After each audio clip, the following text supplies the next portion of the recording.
Tonight, though, here on the Source Material Podcast, ladies and gentlemen, we are going to be talking about a book that came out in 1987. Looks like it was 3 issues, came out between August and October of 1987. A lot of things come from the 80s, especially in 1986, 1987 in my memory. But this is a book that flew under my radar.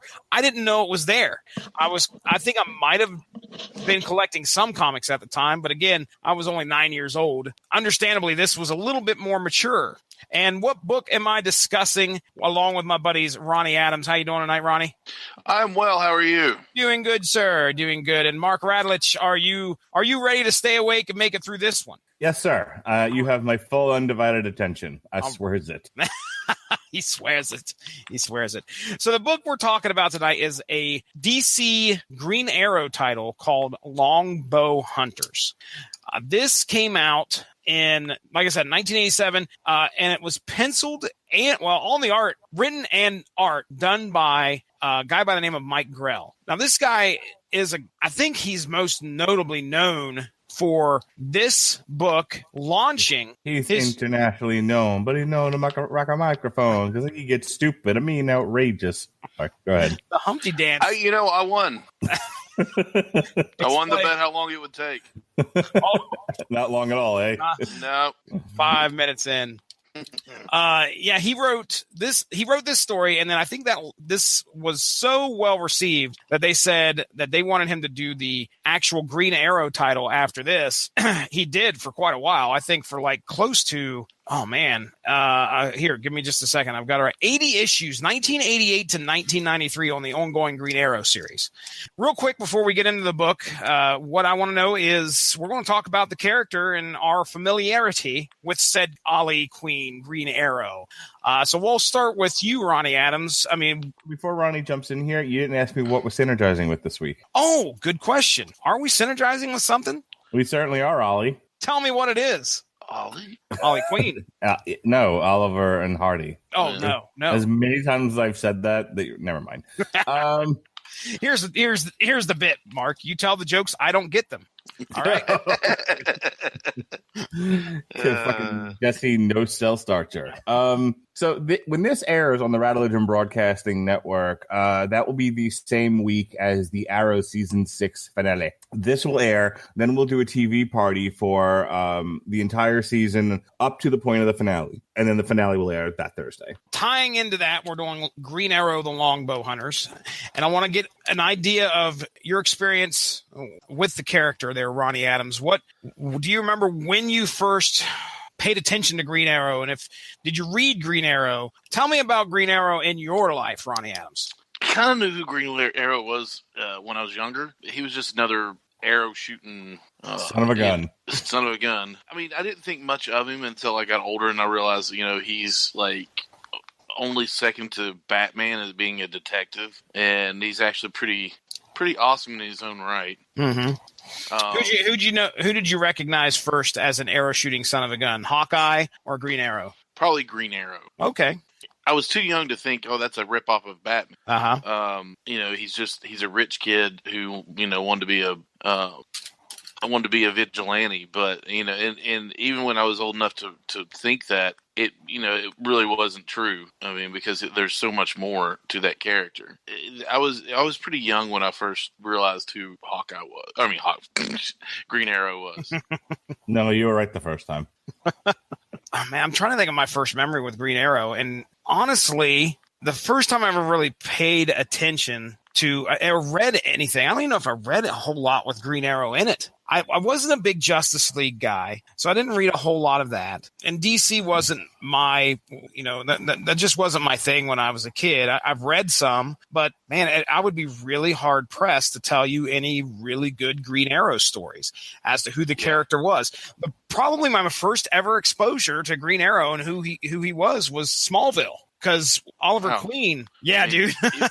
Even as a kid, I knew Green Arrow and Green Lantern. Well, I mean, I knew who they were, but I didn't read anything that had them in it. So I know, man, and probably the first time I ever. Here I'm acting insulted. I'm like, how dare you? How dare you not know who this is? But yeah, Smallville. Do you remember his brief appearance. I think he was in there. Well, he was in there for a little while, actually. I think he was one of the more main characters. All this before. I've never really watched Smallville. Oh, really? Yeah. Okay. Well, Oliver Queen did make an appearance in there for a little while.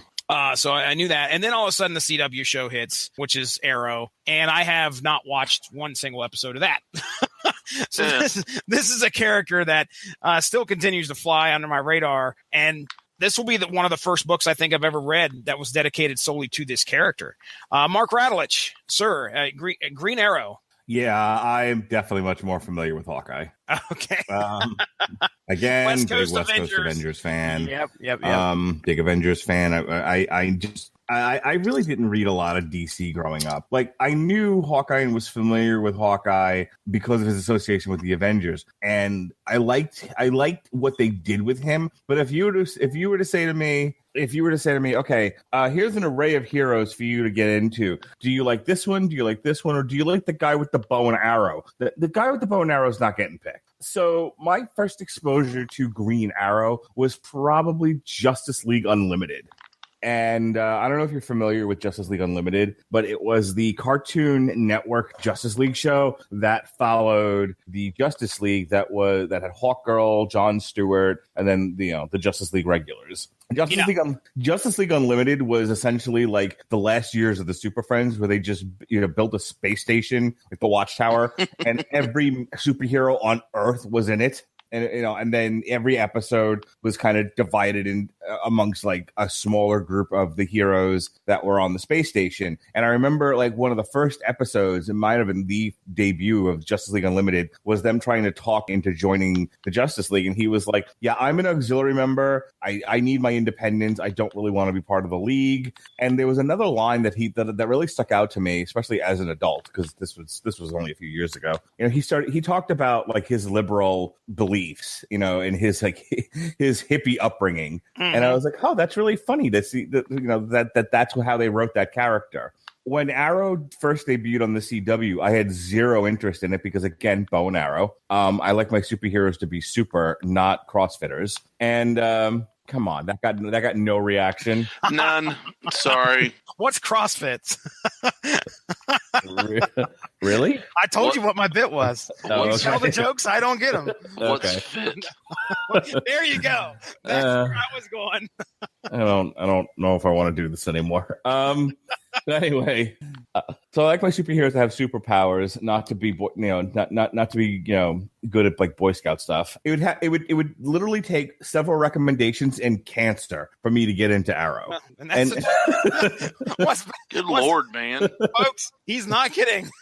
Yeah, not an exaggeration. Now it's okay because again I don't really feel like it's the way that he's represented in the comics. I feel like they gave him all of Batman's personality and a bow. But I tell you, when I decided that I wanted to spend at least one TV party talking about the Arrow series and specifically season 6 with my good friend Ronnie Adams of the Screaming Boy podcast and Sean Comer, I started looking for recommendations for Green Arrow books because I really knew nothing about the character. And the Longbow Hunters was the most highly recommended story he's ever been a part of.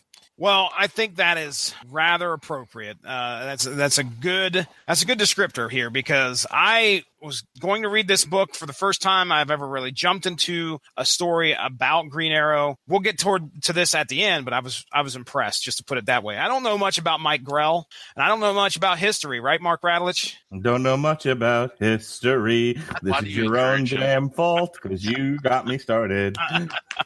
Let's hop over to the wiki real quick. Talk about Mike Grell, best known for his work on books such as Green Lantern / Green Arrow, The Warlord, and John Sable. I think Pat mentioned John Sable Freelance. Sorry. Pat mentioned The Warlord, which, again, that's another book that I had no interest in. I can tell you, I've seen covers of the Warlord, and I had no interest in picking that up. Now, after reading this and knowing Mike Grell had his hand on the Warlord, my stance might change. But anyway, he's had his hand in a lot of books throughout time here. Mainly it looks like he started in 1973, 1974. Superboy and the Legion of Superheroes, The Warlord in 76, Tarzan from 81 to 83. And like I said, John Sable freelance. So there's our creator. Now, this guy, he had this idea for this book, 3 issues. He does the art and the story. Now, that's impressive. You don't see that too often. And this came out in 87, hot off the heels. If not, man, when did 1986 is when Dark Knight Returns comes out by Frank Miller. Now, that's a portrayal of a superhero that we all know and love, and going back to his dark roots. And I think Dark Knight Returns is... Tell me. Was it 86? Yeah, it says Dark Knight Returns is a 1986 4-issue comic book miniseries starring Batman. Mike Grell. Gritty in the 80s, didn't they? They did, dude. I mean, we're talking Watchmen. We're talking Dark Knight Returns. And so you could kind of see that influence on this book, and we'll talk a little bit about that. Now, the character Green Arrow, just to throw out some statistics here, first appearance, More Fun Comics, number 73 in November of 1941. So he's been around for a while. Guess what, Mark Radulich? Back in 2001, and I came pretty close, and it may still be on the agenda at some point. 2001, there was a storyline called Quiver that brought back Green Arrow kind of into the mainstream. Guess who wrote it? Frank Miller. Kevin Smith. Oh, yeah. He takes over the Green Arrow. I think that might have been Kevin Smith's first try. Well, maybe not, because I can't remember which came out first. The Daredevil story that we read. Well, I can't remember. Yeah, attempted to read. That was a lot of words. Or if Green Arrow Quiver came out first.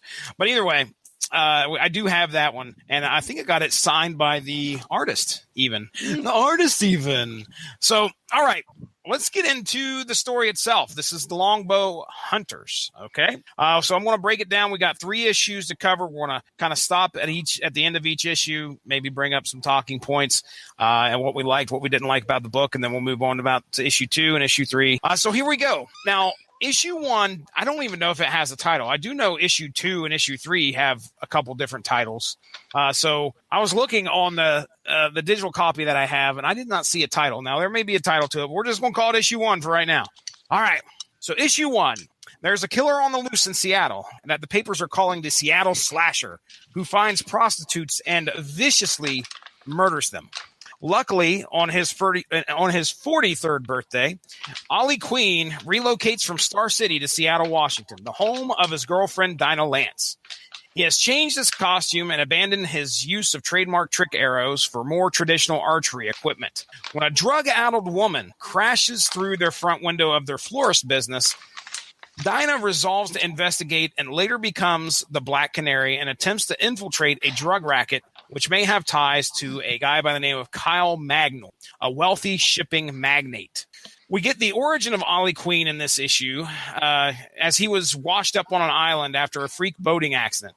His drive to survive led him to become adept at using a bow and arrow. But there was one thing he learned on that island that has since stuck with him to this day. Ollie abhors killing. After a passionate night in bed, Ollie... Really? Well, that was some fascinating artwork. Man, you talk about some mature stuff in here. I mean, for a 1987 DC comic book, you didn't see very much of what you saw in this book usually. Well, I mean, you think about it though. I mean, you saw a lot more language and well, not a lot more, but you saw a lot of it that you didn't really realize was in there. But you think of like Watchmen, sure, and a few other titles. It was there. Well, yeah, it was there, but it was rare. That's the thing. I mean, DC off the shelf comic book, you are not seeing this because that's not going to be, I would assume, code approved to be sold on the store shelves. And I don't know if that was actually, I don't even know if the code was on this. There's a little bit of nudity. Some of the nudity's pretty hot. Some of it's pretty bloody. Yeah. Yes. Yeah. It's not overbearing, and it's not what this guy was trying to. It had its place in the comic. It's not pornographic. Okay, it's not like that's the word. It's not like heavy metal magazine. After a passionate night in bed, Ollie confides in Dinah that he would like to start a family, but Dinah does not want any part of it because of the insanity of their lives. Ollie feels dejected and confused. As Dinah goes to investigate the drug leads, Ollie focuses on the Seattle slasher. Oliver tracks the killer to an abandoned Seattle underground section of the city, discovering that the killer is a disturbed ex-tunnel rat from the Vietnam War. The slasher jumps Oliver and gets away to apparently kill again, but a mysterious female archer with an elaborate dragon tattoo on her arm shoots the slasher, as well as a passing motorist, before vanishing. All right, so that's issue 1, and we kind of leave it with, holy crap, who's this other archer out there taking with no compunction not to take a life there? So, Mark, I mean, what do you think of the first issue here? I thought it was a little confusing, to be honest with you, at the beginning. I mean, okay, there was one element of it that confused me because I feel like they showed Dinah, and tell me if I'm wrong about this, because, like I said, I might have just gotten confused. But I thought Dinah was the one with the black curly hair wearing the Slug T-shirt, and then they show a scene with him and her in bed, and she's got the traditional long blonde black canary hair. Black canary's always worn a wig. This is something that I actually learned at the trivia that I did last year with Kapow. This question came up in the wizard that I was running through the questions on. It asked what is Black Canary's hair color, and it became a point of contention as one said blonde and the other one said brunette. And I was like, well, what, why is everybody so strong on whatever side they're taking?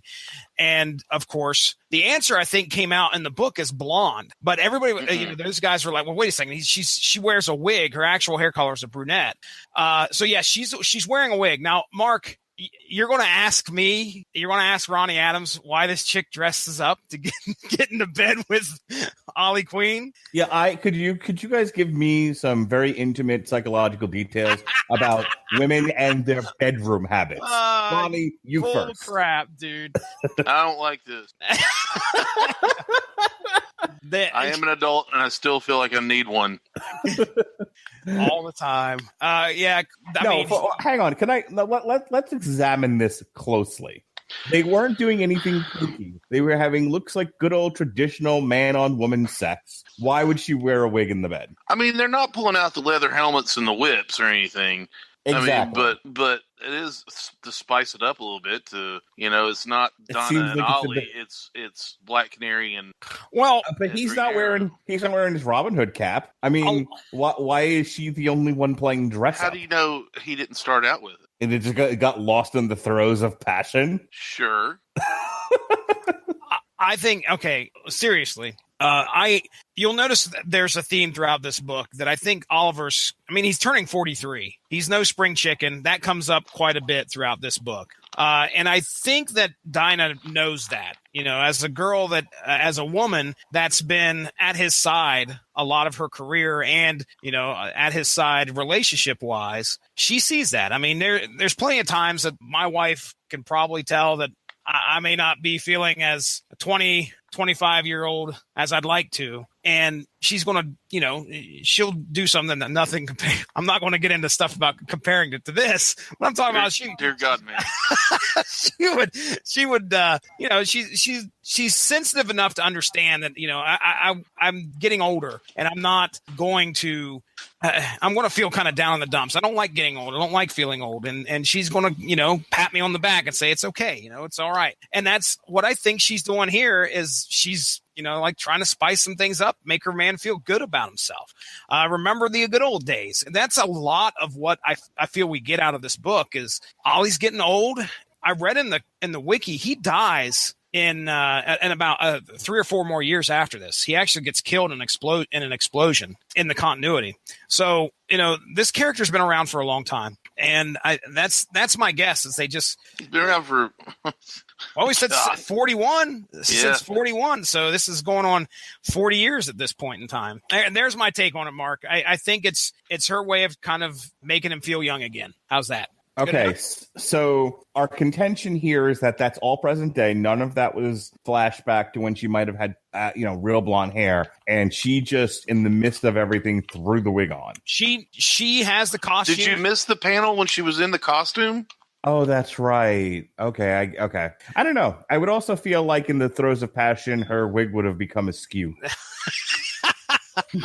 It does stay on quite well. Can we stop saying throes of passion? Throes of passion. The throes of passion. Or both of y'all said it 2 more times. Mark, I don't like it. Go ahead. So anyway, you were asking me my opinion, and I got very stuck on the wig thing. You did. I mean, I don't know really why couldn't that get was past the it. point of contention for you in this whole book.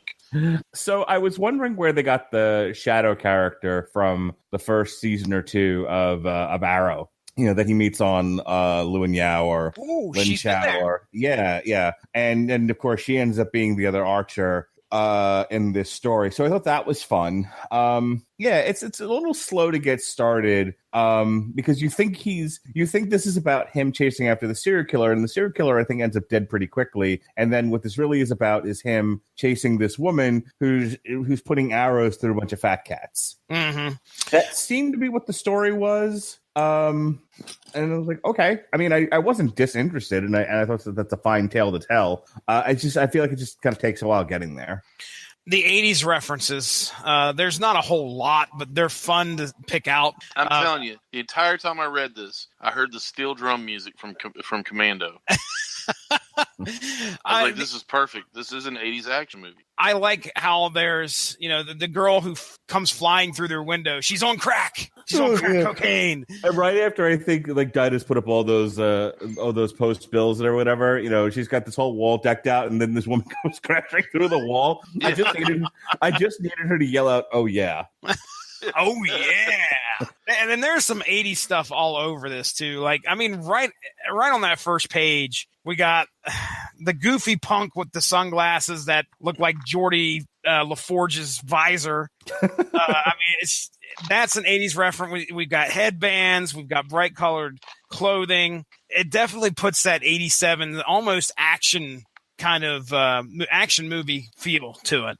Ronnie, did you have anything throughout here that you wanted to talk about through issue 1?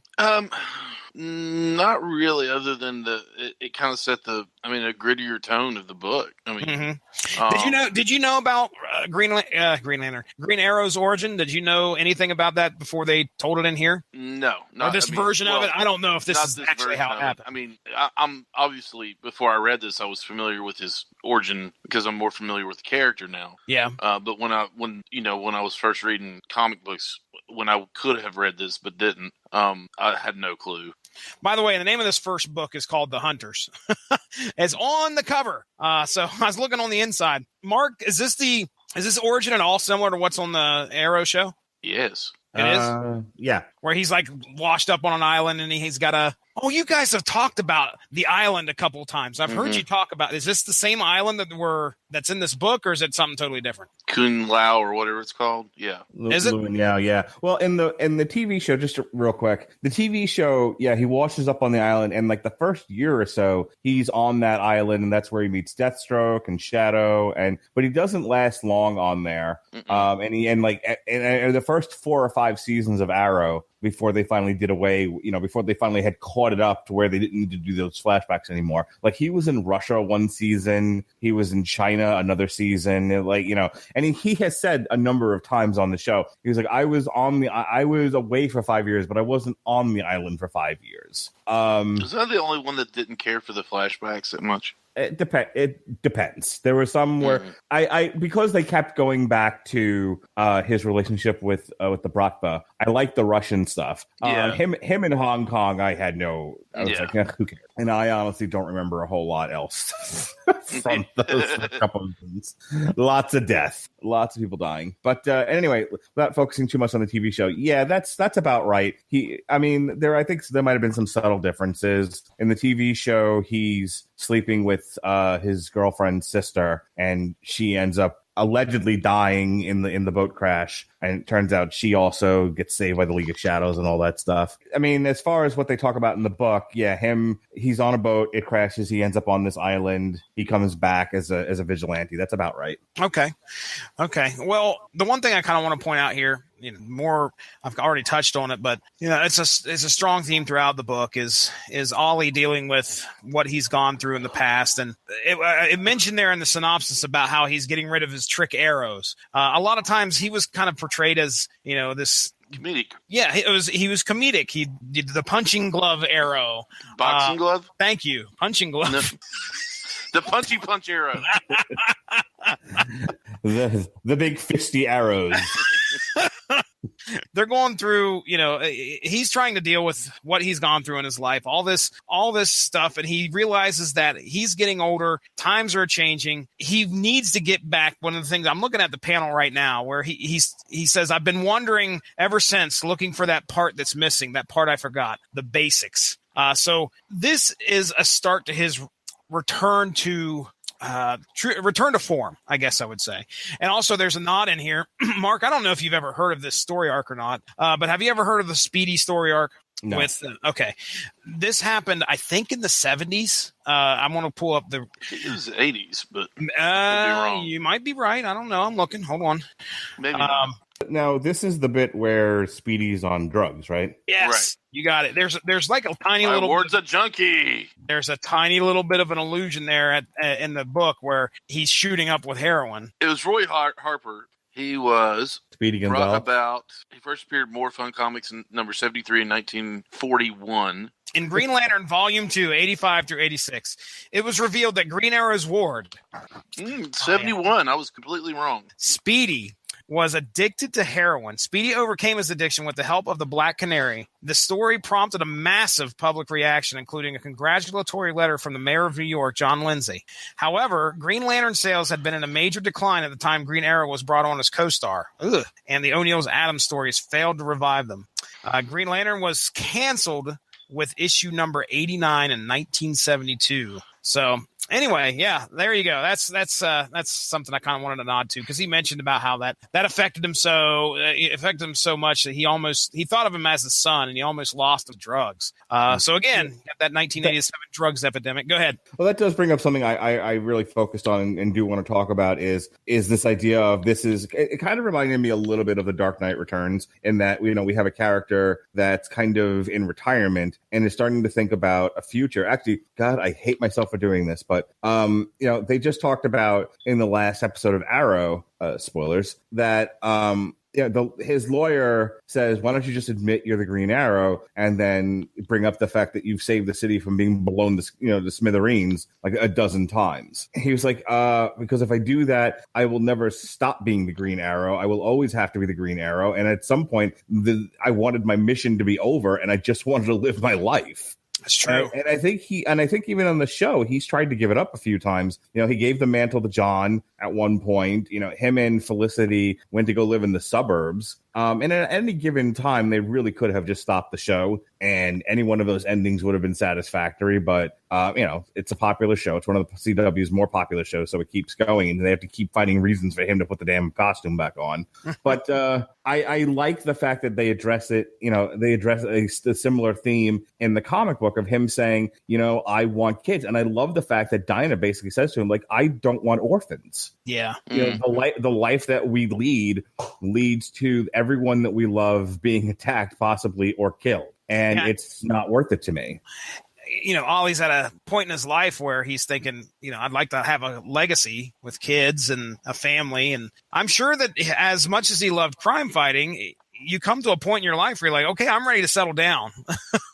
Well, I think we all get to a point in our lives where we kind of look around and you go, I have done my bit for God and country. This is the Iron Man argument in Civil War. It's like we fight so that we can come home, and end the fight. Eventually this has to end, and then of course you have the opposing argument with Captain America is fight's over when it's over. You stop fighting when the fight naturally ends, not when you've decided it's over. Mm-hmm.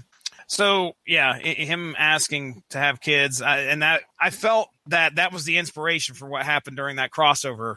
This past during the wedding of the Flash, where he was asking Felicity about getting married. I mean that felt like that was almost kind of from this. But okay, all right. So moving on. let's get into issue 2, which is titled Dragon Hunt. So concerns grow in the underworld as more and more of Magnor's lackeys are finding themselves victims of the Robin Hood killer. That's the unnamed archer that we've been seeing. That's what the press has deemed her. Green Arrow talks to the police to review the clues left by this archer and the victims. Curiously, most of the targets are much older, and during World War II, none of them have military records. Returning home, Ollie finds a note left by Dinah that says she has gone undercover to find the cocaine dealer from the woman from issue 1 there. Ollie is left alone and sad. He is sad. Where he's singing happy birthday to himself in front of the candle. I felt for him so bad. The next day, Green Arrow he's driving around and he barely sees the archer go up a fire escape, and he gives chase.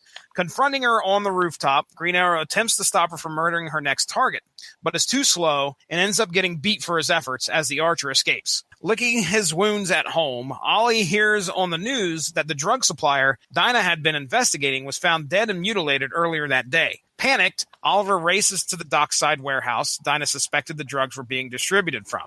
There, he finds Dinah tied up, tortured, and on the verge of death. Without hesitation, Ollie kills her torturer, one of Shadow's intended victims, along with the others in the drug lab, breaking that personal vow he once made to himself about not taking a life.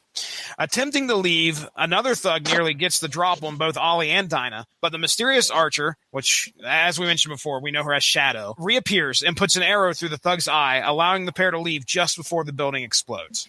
So that is issue 2. We get more of Ollie feeling kind of down and out and unsuccessful at apprehending. I thought you were going to go with peckish. Peckish? Ollie, then kind of peckish. Does that mean like hungry? Yes. Sure. It sure does. So I learned something today. Ronnie. Yes. You learned about the throes of passion? No.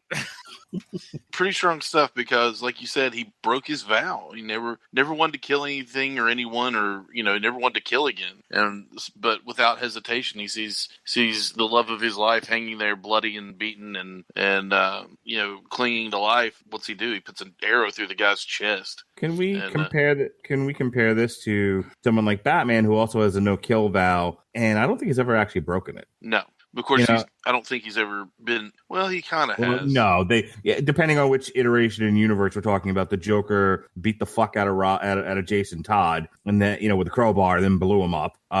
He can't. I mean, no fans voted to kill Black Canary in this. No. What I'm saying is, just keeping in terms of the comic book, not getting into all the outside stuff.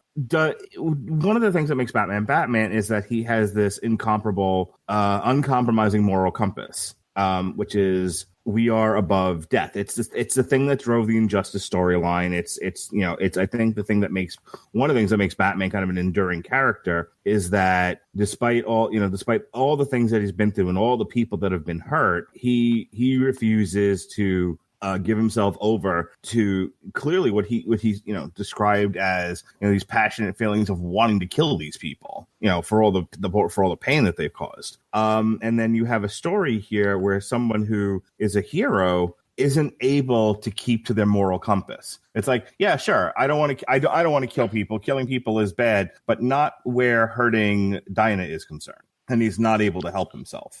Well.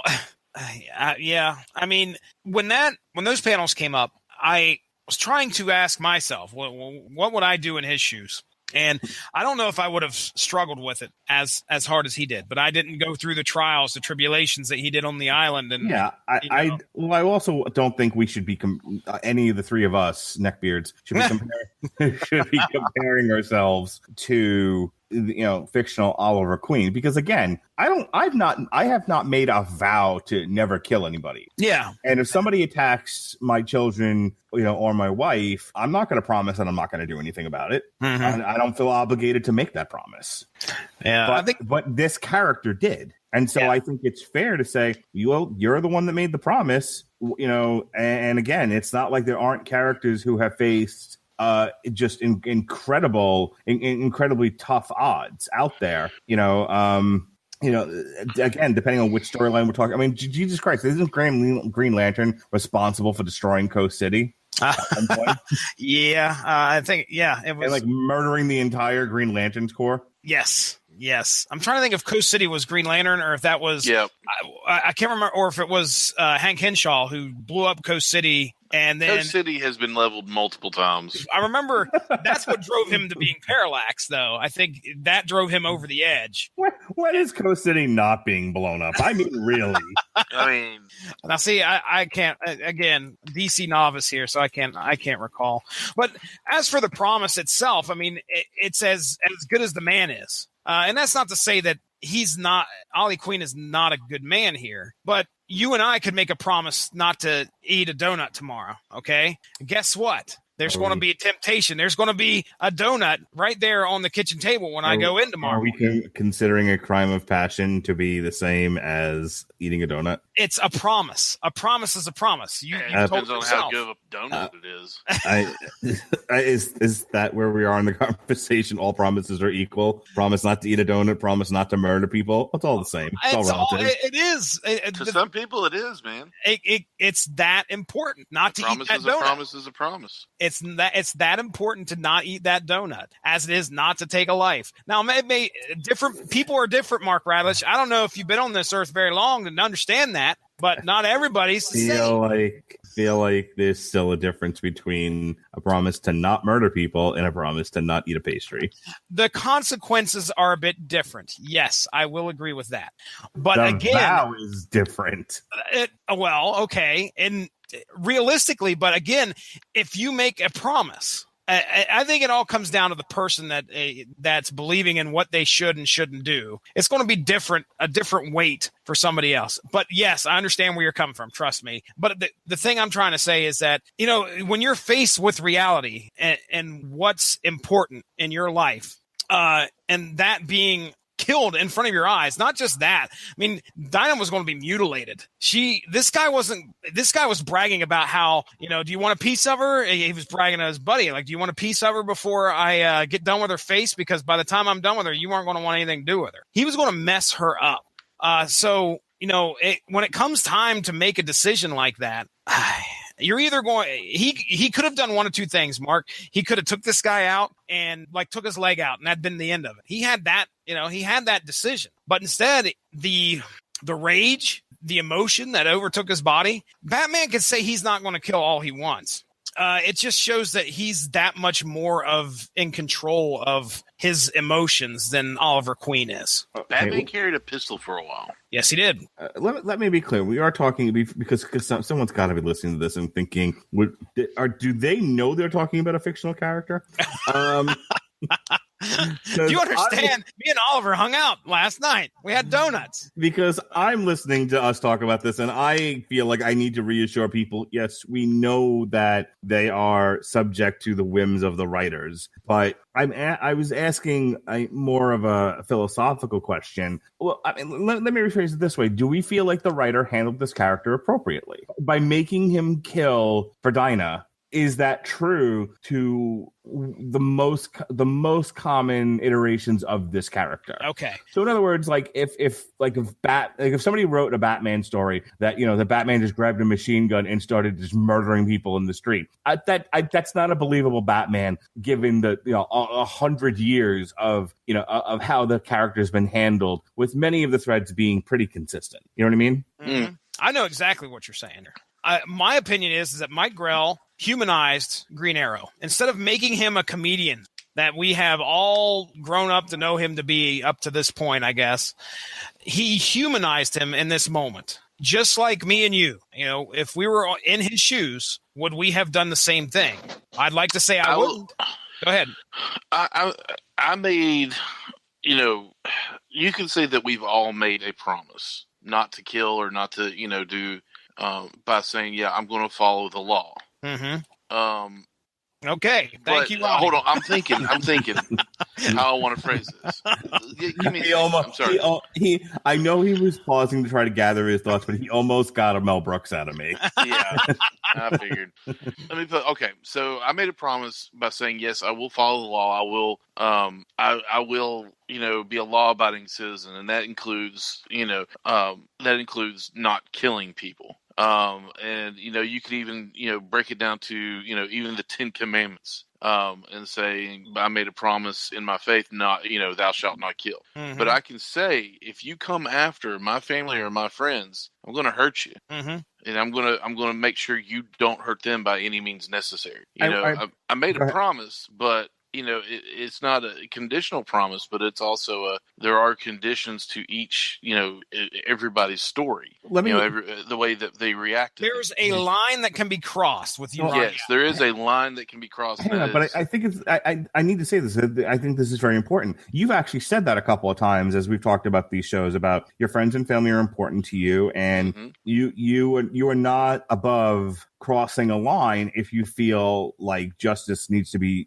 dispensed by you for whatever the reasons are. I don't even think it's justice. I think it's just protection. Okay, call it what you will. The point is, I'm making a judgment on that. I'm not even giving an opinion on it. That's entirely personal, and it's not what we're here to discuss. What I'm saying is more even to the point is that's very consistent with you. I've heard you say it before, and if somebody were to tell a story about you and brought that up, it would be very consistent with everything I know about you so far. Where I'm at with this and where I'm still questioning it, and I think it's worth discussing, is what we saw in this story about this character consistent with the majority of iterations of this character? I mean, Jesse said it before. They didn't make him jokey. Yeah. But isn't his sort of jovial, sarcastic nature a big part of his character? And I'm not saying that these are bad things. I'm really not making. Look, I like the book. Yeah. I got to keep stressing that I like the book, but I think it's worth asking: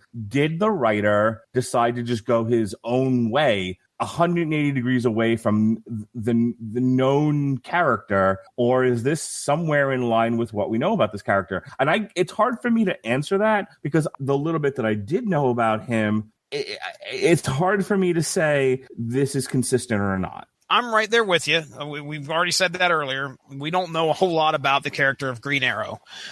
We don't know. I do know he was more of in comedic nature.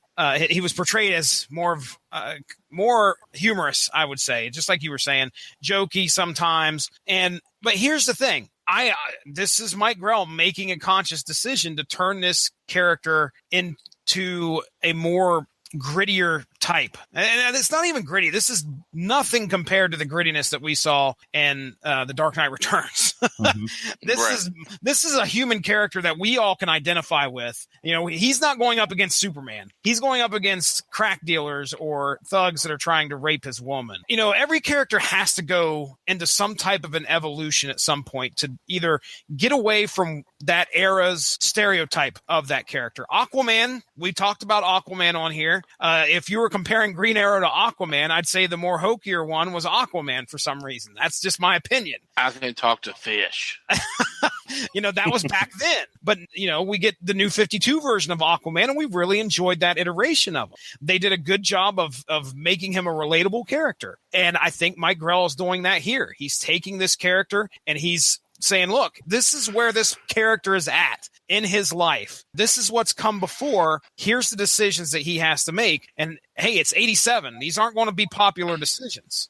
There's a reason this story is considered one of the best. And that's because of probably this aspect right here, this moment in this book where he makes a decision to kill this guy that's going after Dinah. And I think it's worthy of a good discussion. And that's the mark of a good writer. We've talked about that. We've said that many times on here. When a writer can do something like this, make you interested and give us all fodder for conversation. That is the mark of a good book. I imagine people who were reading this in 1987 that loved Green Arrow for what he was coming before this may have had big issue and thought this was pretty controversial at the time. I was just looking up Batman. We've talked about Batman just a few minutes ago. Batman, in his earlier iterations in the 40s, Ronnie Adams. He was a murderous son of a bitch. Yeah, he was. Before all of a sudden I assume the code come in, or I don't recall what exactly happened, but I know that got pushed to the wayside. I'm looking at a cracked article here that's the 6 most brutal murders committed by Batman.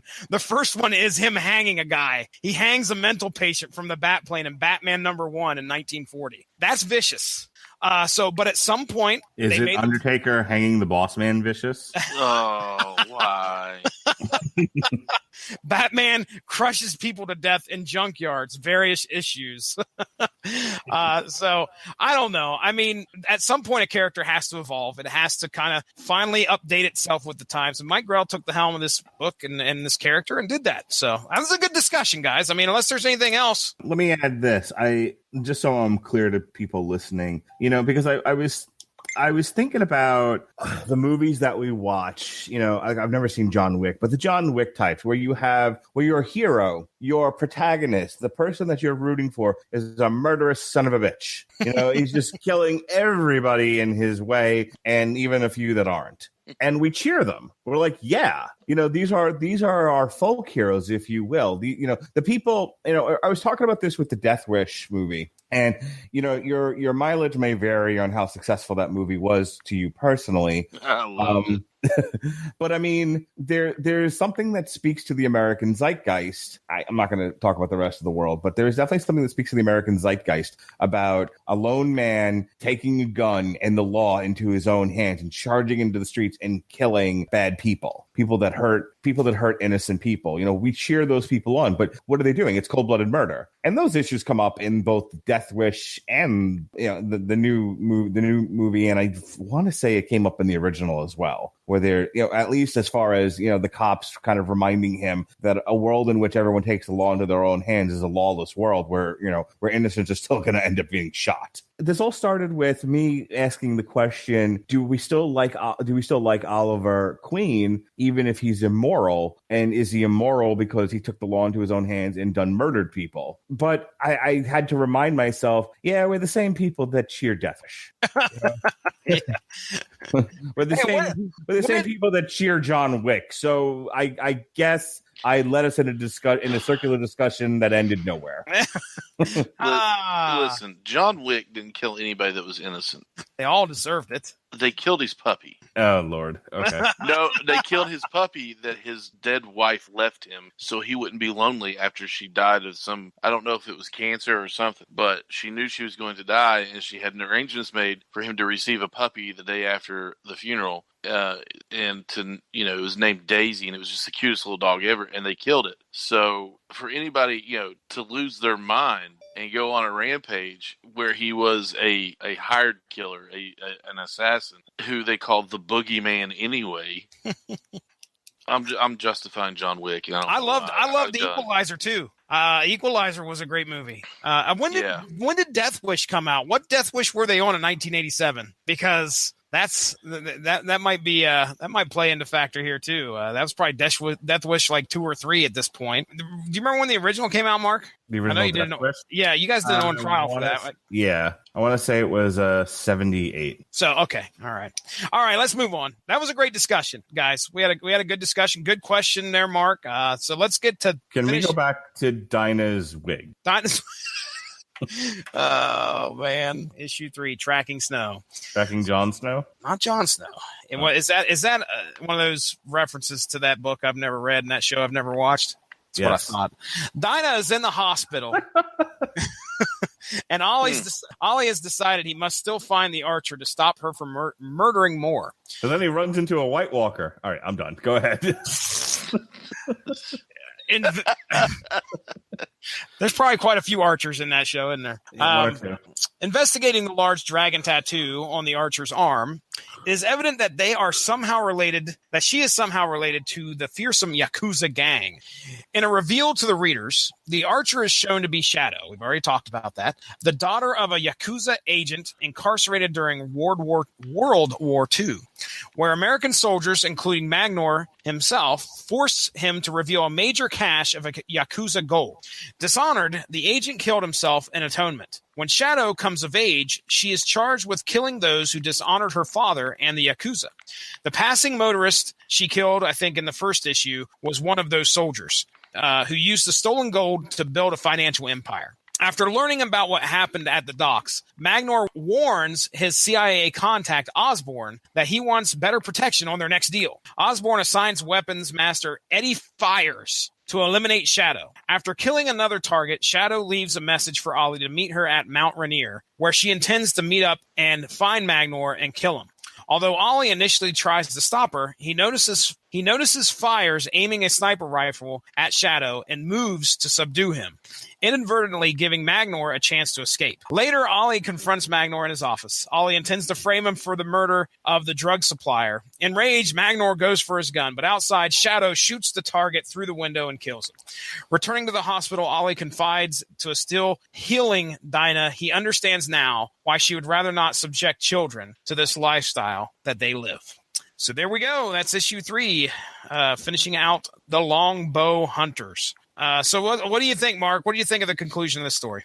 I think ultimately, the action of the story was pretty simple, but I think the deeper meaning of the story was about Ollie and Dinah, and the realization that because of the life that they chose, there's never going to be an end as such. There's never going to be a happy ending where they give up the masks and have a family behind a white picket fence. So I feel like this whole story is Ollie getting to that point where he realizes that he's made his bed and now he has to sleep in it regardless of the consequences. Mm-hmm. And it's a little sad. It's a little tragic. Yeah, I'm sure shortly after he rescued Dinah, he probably thought to himself, I'm glad I don't have kids to come home or, to have to go home after a night like this and tell them that their mom's in the hospital and just about died at the hands of a psycho. So, well, I mean, even more than that. I mean, you have kids. They make for easy targets. Again, I hate to bring up the TV show, but one of the characters is forced to testify against Oliver Queen, and the villain of the season marches the guy's kid right out in front of him in the courtroom. Oh wow, Ronnie, what'd you think of the ending of this story, man? I'm not gonna lie. Towards the end there, I was kind of dialing it in by when reading it. Yeah. It was a good read, but after a while, it was just one of those things that I was like, I mentioned I need to hurry up and finish this. I mentioned the whole 1987 movie feel throughout this book. Did you see where I was coming from there? Oh heck yeah. Okay. I mean, it just had that. You said that, and now all I can think about is the scene in Star Trek IV with the punk rocker on the bus. And I hate you, and I berate you, and Spock then breaks his neck. Boom! Yeah, right there, broke his neck. It was crazy. And then everyone applauds for applauding for cold-blooded murder. And they all watched Death Wish. They want to go watch it again. Well, I was going to say they applauded for cold-blooded murder in the 80s, and now we're in 2018, and kids bring guns to school and blow away their schoolmates. There's a direct connection. Well, let me give my final thoughts on this book. No, I'm doing it. You can't. You mustn't. This is by far been quite the surprise for me. I really didn't know what I was getting into. I thought it was going to be, when I heard the title Warlord, for some reason I really attributed that to a lot of words. Now I might be thinking of something different, another title. So I thought Mike Grell was going to be really, really overbearing when it comes to telling the story. I think I'm thinking of Walt Simonson, and I think he did a similar book, and I wish I could remember what it is off the top of my head. It's not Thor. He did something for DC, but anyway, I was very surprised. I really enjoyed what I read, and I think that the story was told very well.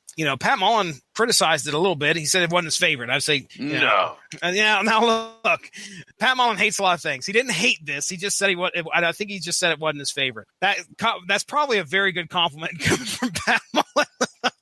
I didn't like you a little bit, but it's a good story. So I really liked what they did here with what Mike Grell did with the character, the story that was told, and it was believable.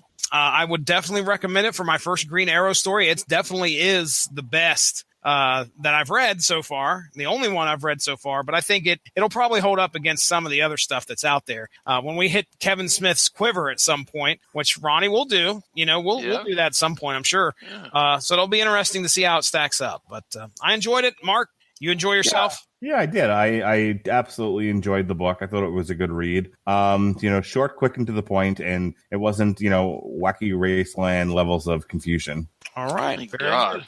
Thank goodness. Boy, that book gets a lot of play on this just by us comparing it. It's like There are There's more nothing- people who have read that book now If than needs to ever. if something takes the mantle of Wacky Raceland, that is going to be I'm gonna throw the book into traffic. incredible. It'll be incredible. Incredible.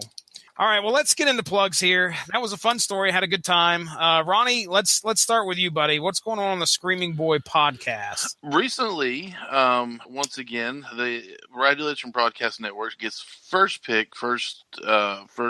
release on.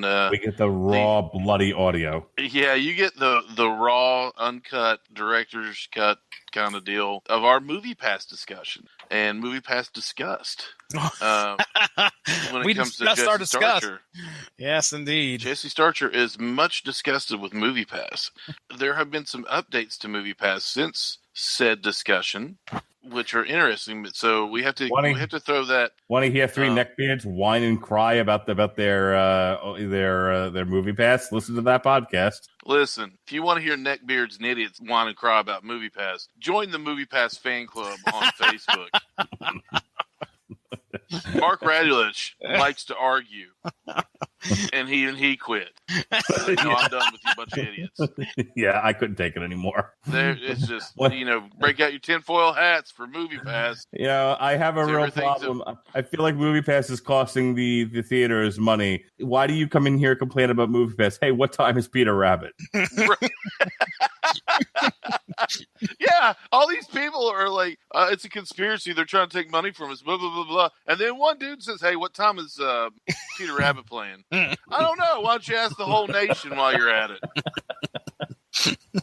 5. It's playing at 5 o'clock. Go ahead and get your ticket. Just PayPal me the money. I'll pick it up for you. It'll be at will call. Folks, you at least need to listen to it and fast forward to the last 5 minutes of the podcast. Right? That's where it's at. My ire and my rage aside. You got 2 turntables and a microphone. Where it's at?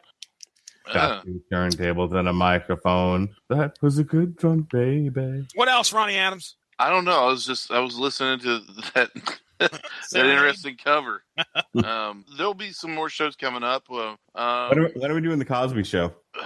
We're going to save that for this network. Unpopular opinions. Can we please name that the show?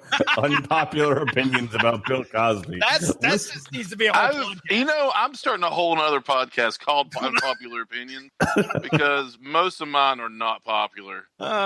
Listen to 3 of the least woke men in this country discuss Bill Cosby's sexual assault conviction. The kids in there rocking and rolling. Bill Cosby's innocent, you whore. Welcome to Unpopular Opinions. I think the NRA is a good thing. Welcome to Unpopular Opinions, and that's the whole show. We were canceled after 2 shows. How can you cancel a podcast when nobody's really producing it, self-produced? Did you guys watch? It'll be a million dislikes on YouTube. Delete your page, faggot. Yeah, you can find us on Facebook, Screaming Boy Podcast, Twitter at Screaming Boy PR, Instagram Screaming Boy Podcast. On the Instagram. And then we got a lot of good shows on there. So go, and we're on iHeartRadio now. Yeah, Radulich, you're not the only one that can be on iHeartRadio. I don't know why I said that. I'm sorry. But go check us out. Wasn't keeping it a secret, but okay. I will throw plugs to you, sir. All right. If you've been listening to this on YouTube, on the Source Material YouTube channel, God bless you. I don't know how you land. I don't know how you made it this far. If that's the case, then tomorrow night on the Radio Legend Broadcasting Network is an on trial for the movie Battleship. It was glorious. You were absolutely right about the peg bombs, by the way. I never connected that before until you said something, and I'm like, oh, that's hilarious. It's amazing, is it not? It really is, and there needs to be more of that. Can we continue to get bombs that look like pegs and when they land, they actually like input themselves into things and then blow up. That's fantastic. That's ridiculous. Oh, it's so good. I'll tell you what, the movie in a way is supposed to get you to go out there and like buy a Battleship game. I absolutely did after watching it. I was like, I need to go out and buy Battleship and play it with Jonas, who doesn't know how to count yet, but and doesn't know letters. Anyway, and I'm pretty sure when I read him who said moo tonight, he made the cat say yeah. He made the cat say hee haw. Oh. No, that's a joke. He knows his animal sounds, kind of. No, he does. What does the pig say? All right. And then Wednesday, we're going to be reviewing Ronnie Adams' new favorite album. No, Mindfucker. It is old. It never stops being funny to me. By Monster Magnet, which came out, I believe, last week. Next week, if you're listening to this on the Rattledge Broadcasting Network, then tomorrow. We'll be doing it, Ronnie Adams and I, after he gets done listening to Mindfucker by Monster Magnet.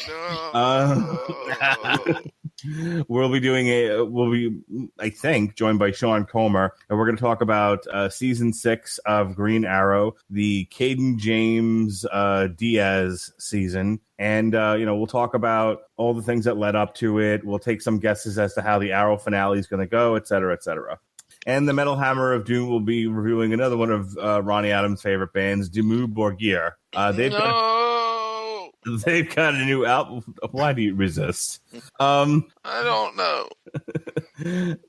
There's a new album from Dimmu Borgir that will have just come out. We'll go ahead and review that. Oh, and just announced, we're going to do a watch-along here. We're going to do a commentary for one of the movies that scared the living piss out of me as a kid, The Last Unicorn. So that's fun. I'm going to take the hit on that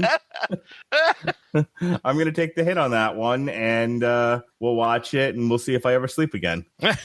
Stay tuned. Oh, boy. That looks like a lot of fun. All right. Ladies and gentlemen, go give the Rattledge in Broadcasting Network Facebook page a like to stay up on top of all the great podcasts that we have to offer. There's going to be something on there for you to enjoy. We're on Spreaker. We're on iTunes. We're on Stitcher. We're on TuneIn Radio. You can find us on those just about any podcast platform that's out there. Working on getting on Spotify, so be ready. It might happen, it might not. I don't know. I just know we're working on it, so keep an eye out there. Again, if you like source material, we've got 160 some plus episodes. There's something on there you would probably enjoy. It's me, Mark, Ronnie, and through most of them, we have special guests that show up. Our last episode of He-Man Thundercats just dropped, so that was a fun discussion. But other than that, I think it's time to get on out of here. I owe you an apology, by the way. You're absolutely right. Because of the way the arms are articulated, it would be a very ugly, very loose DDT. All right. Well, now that we have come to our senses, the thing is that poll is going to end. I don't know if it's ended today or not. Well, I don't remember getting a notification. Well, no, I'm not admitting that I wouldn't rather wrestle with the He-Man figures than with G.I. Joe. But the question was, could you perform a DDT with a He-Man figure? And I thought the arms moved differently. I thought they moved on a swivel. They don't. It's all they can do is up and down. Yeah, and it's a stiff arm. It's very stiff. I mean, you can't. So stiff. I could go on for another 10 minutes, but I'm not going to. Just if anybody's listening live, you have probably a very finite amount of time to go and vote on who would put on, in Ronnie's words, a 5-star Matt Classic. Which franchise you going with? You going with He-Man or are you going with G.I. Joe? And as of right now, from what I understand, He-Man is winning this poll. So I went stupid. I went to my buddy's house yesterday. He had a whole bunch of people over because he wanted to try out recipes for a food truck that he will probably never open. And I was sitting. It's a good excuse to eat, though. Yeah, no, that was. I mean, basically, he threw a party. You know, like he hadn't had a day off. I mean, he mixes drywall for a living, and he hadn't had a day off. You know, in weeks, and so he was like, "I'll have people over. We'll make some Cuban food. It'll be great." So I was sitting in the back. Like his house is okay size, but there were a lot of people. So I'm like, I'm not staying inside the house. It's way crowded, and everyone like brought their kids, and of course the kids are all a bunch of maniacs. So I was like, fuck this. Oh yeah, I ran away. I ran to the backyard and sat under a tent, and there was about like 6 or 7 guys all sitting in a circle, and all we did was talk about the Avengers and video games and computers and, you know, movies and whatever else. And my wife walked outside, lasted about 30 seconds. She looked at me, she's like, "Oh, you found your people," and walked away.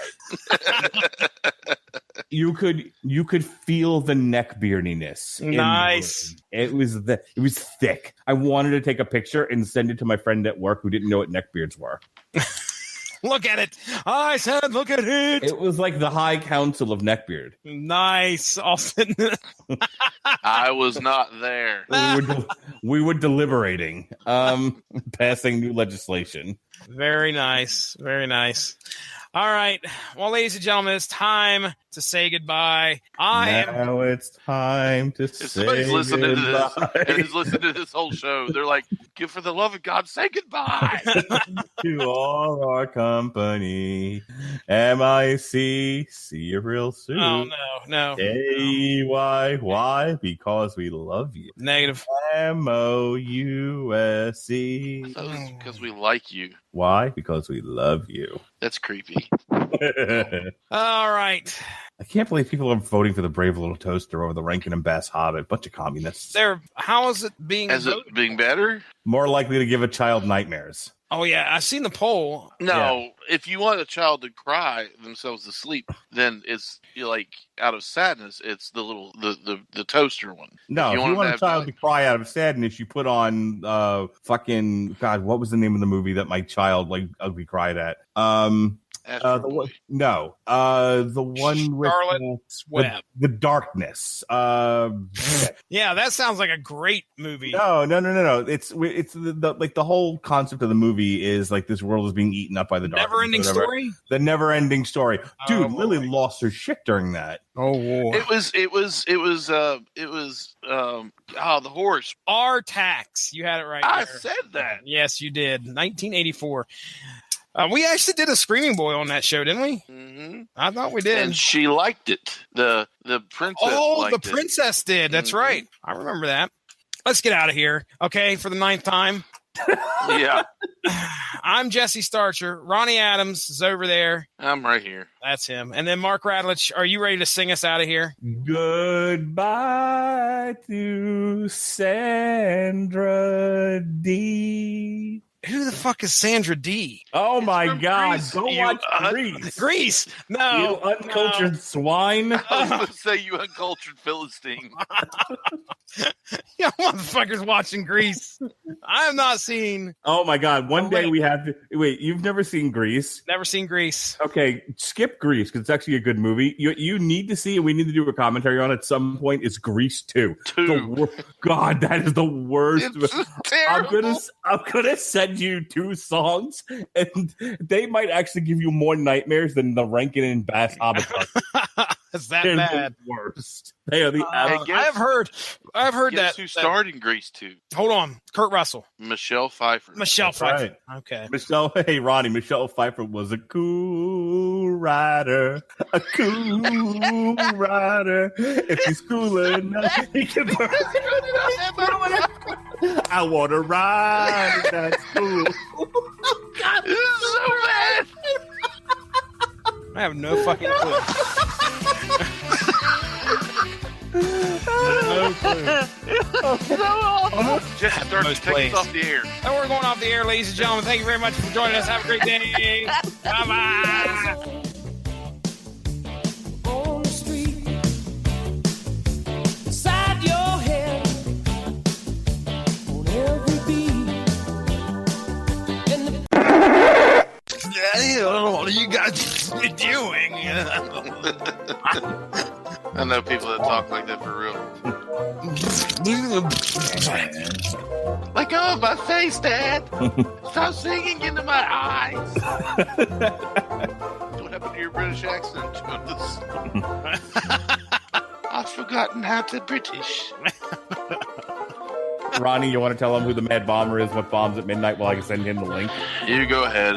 No, you. Ronnie has no idea. I know the reference. I just can't remember what it's from. He has none. This is what I got to do from here on out. I got to pretend like Ronnie Adams does. That's what I got. I don't pretend. Listen, Starcher. I know the reference. I just can't remember what it's from. Because I don't want him to grow up and hate me and be like all his memories of me are of me either choking him in a rear naked choke and telling him. Do I need to call somebody? I don't put a lot of pressure on him. I don't put a lot of pressure on it. He just goes to sleep that way. I'm afraid of the dark. Yeah, you will be. Daddy, I don't know how. Daddy, I forgot how to create spit. Daddy, my windpipe. It takes time, and just know that I'm here and nothing's going to get you as long as I'm in this house. And he looks at me and got none of that. He's like, wait, what made you afraid when you were a kid? Oh, great. So I started. Don't tell me you started to show him. I started to show him. You are a shithead. Oh, God, sorry. My dog just stepped on my balls.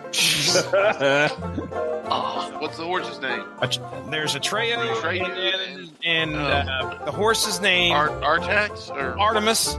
No. Ajax. No. Asshole. Asshole. Mark, don't let him talk to you like that, Mark. Anthrax. Yeah, and there you go. The killer bees.